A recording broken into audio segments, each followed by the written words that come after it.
नवंबर महीने में टोंक विधानसभा सीट पर उपचुनाव हुए, जिसके बाद लगातार थप्पड़ कांड की चर्चा राजस्थान में हो रही है।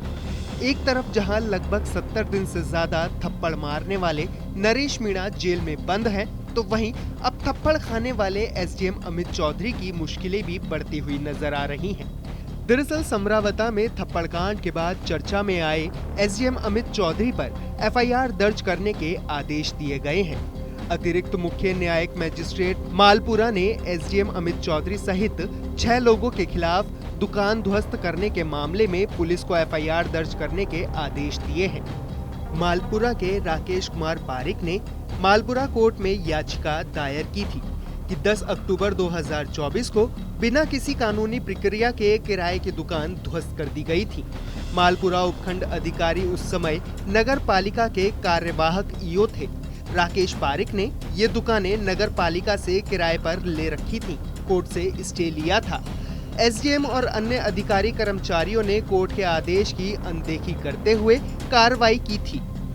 कोर्ट ने एसडीएम अमित चौधरी समेत तत्कालीन तहसीलदार मालपुरा पवन कुमार, प्रशासनिक अधिकारी जय नारायण जाट, गिरदावर रामदास माली, जमादार राकेश कुमार, स्टोर कीपर राजेंद्र कुमार के खिलाफ आदेश दिए।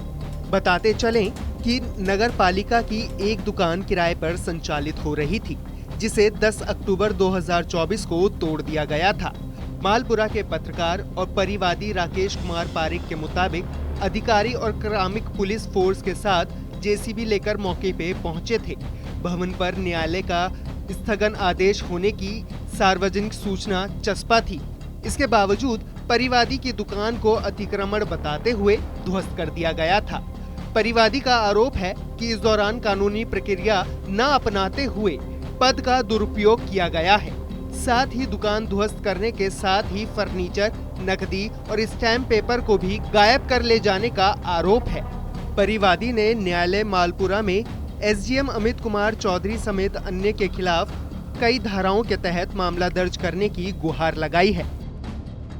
सत्ता का संरक्षण प्राप्त करके कुछ अधिकारी किस तरह अपने आप को कोर्ट और कानून से भी बड़ा समझते हैं और आम आदमी को किस तरह प्रताड़ित करते हैं, उसका एक सबसे बड़ा उदाहरण मैं आपके सामने मेरे रूप में रखना चाहता हूं।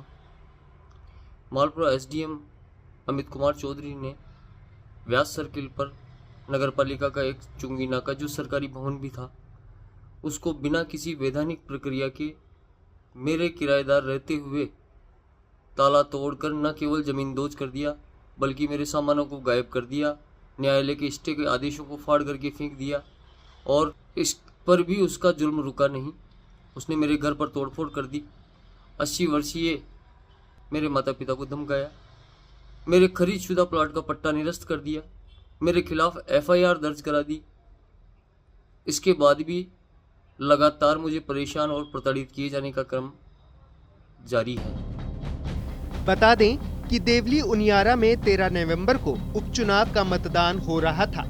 इस दौरान प्रत्याशी नरेश मीणा ने समरावता गांव में एसडीएम अमित चौधरी को थप्पड़ जड़ दिया था। इसके बाद समरावती में हिंसा हो गई थी। नरेश मीणा के खिलाफ एफआईआर दर्ज करके गिरफ्तार कर लिया गया था। नरेश मीणा को अभी तक जमानत नहीं मिल पाई है।